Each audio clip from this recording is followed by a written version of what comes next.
Yo, Elliot, a quick breakthrough I would like to share is that I am finally able to detach from my emotions and thoughts.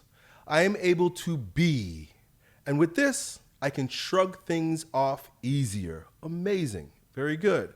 Once again, our thoughts are where we're attacked.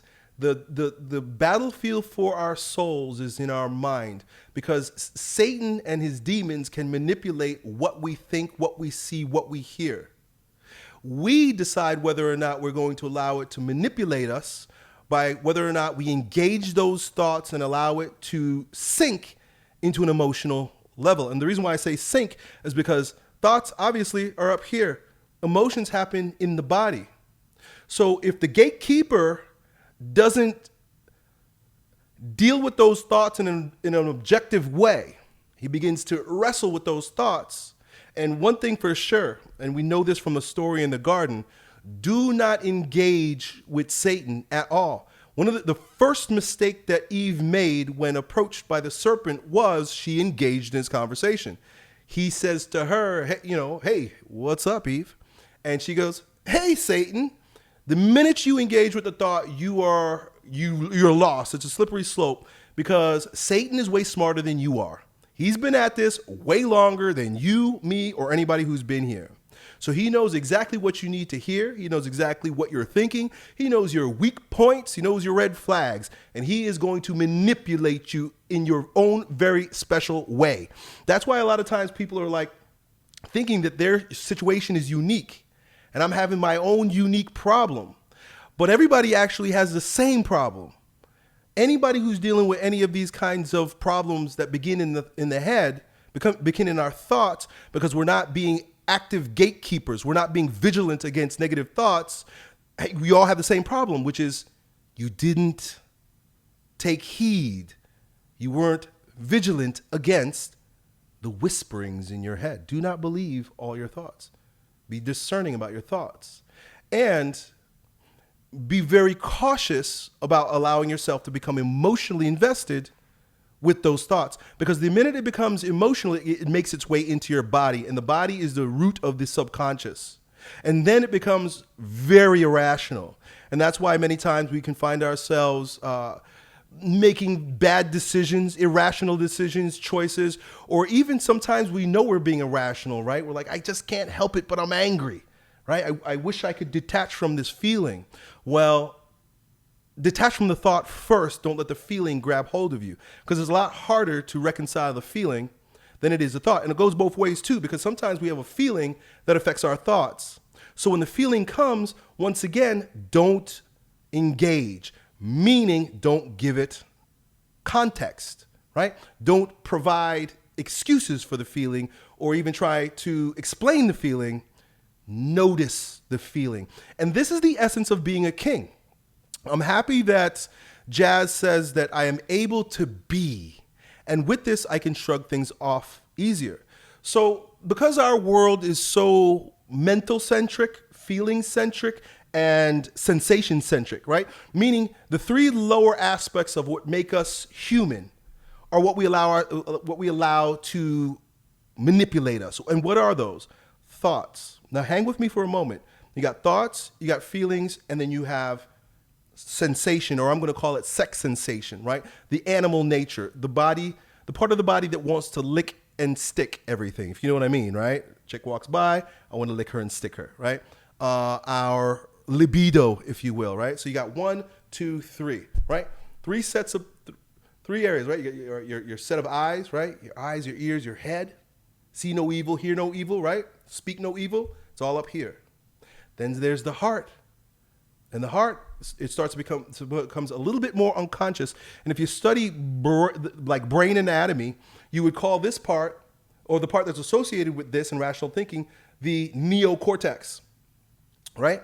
It's the human brain, and what allows us to be discerning about our feelings and our instincts, right? Because then the third part is instincts. Then we have the limbic system. The limbic system is unique to mammals, not man, but mammals. The limbic system is where we have there's emotional content associated with it, right? Primates have there's emotional content associated with their community, right? Like They've done studies where they show that primates have a sense of loyalty and love, if you will, for their young. Unlike what? Reptiles. And reptiles, that's the reptilian part of the brain. That's the brainstem, the medulla oblongata. So moving back up the train once a moment there, a second there, when it comes to the limbic system in the heart and these loving emotions, but also those emotions that can cause us to make bad decisions, it has so-called evolved, if you will, as a result of primates having eyes on the front of our head, right? Unlike reptiles, birds, right, which are kind of reptiles in a way, their eyes are on the side of their head.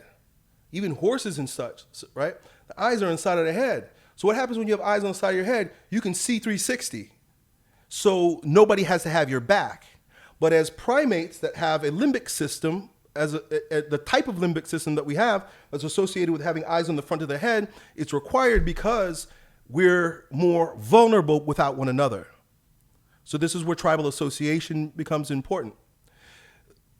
The way primates and humans would work in tandem to hunt or to protect is I'm looking this way, he's looking that way, and they're looking this way. So we need each other. So the limbic system has a lot more to do with oxytocin, right? Loving feelings, admiration, loyalty for others. And then the last of it, the least evolved of our brain is the one that's associated with fighting and fucking, right? And it's the reptilian brain. And that's 1, 2, 3. All three of those are powerful in and of themselves. There's good and there's bad, right? Depending on how it's being accessed through the fourth. The fourth is our spiritual nature, which is above our thoughts, it's above our feelings, and it's above our primal nature, our reptilian nature. When you superimpose these four modes of being, right? Thinking, feeling, doing, and being to the four quadrants of the psyche, according to Carl Jung, and then which was further expanded by Robert Moore, you have magician, thinking, feeling, lover, warrior, doing, and these two, I don't know, they can be swapped. But the whole point is that they all reside within. The king, right? Magician, lover, warrior. The king is above it all. And what the king represents in our mode of activity is the being aspect. Being does not think, and so you may ask yourself, and it's very interesting and very strange, right? And we've gone through these lessons many times, but I'm just sharing this here for you guys who, maybe not be privy or you're brand new. What we're aiming for is the being aspect, right? The king aspect. That's why it's up here, the crown. The king aspect, the being aspect is so mysterious, but if we just eliminate what it's not, we'll begin to know whether or not we're accessing our inner king. Are you thinking through things, right? Are you allowing the thoughts to be manipulated, right? Which can easily be manipulated by the things we watch, the things we hear, the things we say. Music, movies, media, other people, all these things can manipulate the thought. So it is not as powerful. You're not as sovereign when you live by your thoughts alone. It's not feeling. The king aspect is not associated with feeling, because once again, our feeling aspect is unconscious. And the king aspect is actually very conscious. It's the most objective and most conscious. The feeling aspect can be very easily manipulated. Well, of course, your feelings could be manipulated through fear, right? That's what this whole CV-19 thing is, right? It's like manipulate the people based on fear and allow them to make irrational decisions. Also, going deeper, when it comes to our feelings, according to attachment theory and polyvagal theory, all these theories of the mind and the biology of the mind and the workings of the mind and evolutionary biology, the feeling aspect can be manipulated from long gone events. One, for example, is what in attachment theory they say, We have something called mirror neurons, right, that are attached up here. Mirror neurons. And as a baby, it has been proposed that while looking up at your mother's face, the emotional content that's generally present within your mother's face is absorbed up top, mirrored, but then also based on the vagus nerve, descends down into the body. So the feelings that the mother carries are shared with the child. And so if your mom was a little angry, you might have some anger or fear in yourself, right? If your mother was aloof and non-caring, you may have some feeling of existential, annihilated feelings, right? That's the schizoid in character structure, right? This sense that, I need to hold it all together because, mom wasn't doing it for me. So we know it's not thinking, we know it's not feeling. We damn sure know that it's not doing anything, right? The king aspect is not a doing. The king aspect is a being. So it's not about this anxious activity that we often get ourselves engaged with that oftentimes looks like hamsters running on wheels. How many times have I personally got so engaged in doing that I forgot to access and consult my being aspect? Now, the being aspect is not those three things, but what is it? One thing, according to Robert Moore and the Neo-Jungian concept, and if you look at it through the symbols within Christian theology, the halo. And the halo represents divine access. It represents a conduit between our Creator, God the Father, if you will, and our being. And so what we want to do is we want to sit in that seat where we are accessing or sitting in that conduit where we can be led. And that's why a lot of times what I say to you guys when we have these issues and I don't have the answer for it, I say, allow yourself to be led. Allow God to take the wheel. In other words, don't reach for anything, allow it to come to you. Allow things to unfold to you or to be revealed to you. How many times have I said this, right? And in a way, it's mystical, it's strange, it's weird because we're taught, well, I need to think it through, or I need to feel about it, or I need to do something. When in actuality, if we access the power of our Creator, right? If we access the God head, we allow ourselves to be led, right? A lot to unpack there, a lot to think about it. So what Jazz is saying here through his breakthrough is that he's no longer a slave to his emotions and his thoughts. No longer allows them to manipulate him, right? And he allows himself to simply be. And he could just shrug things off easier. Does that mean be completely detached? No. It doesn't mean be uncaring or so objective that you don't engage. It means, sure, I have these thoughts. Sure, I have these feelings. Sure, I have this anxious necessity to go get engaged with activity. But I'm going to sit. I'm going to sit through this. I'm going to let it pass through rather than engage with it.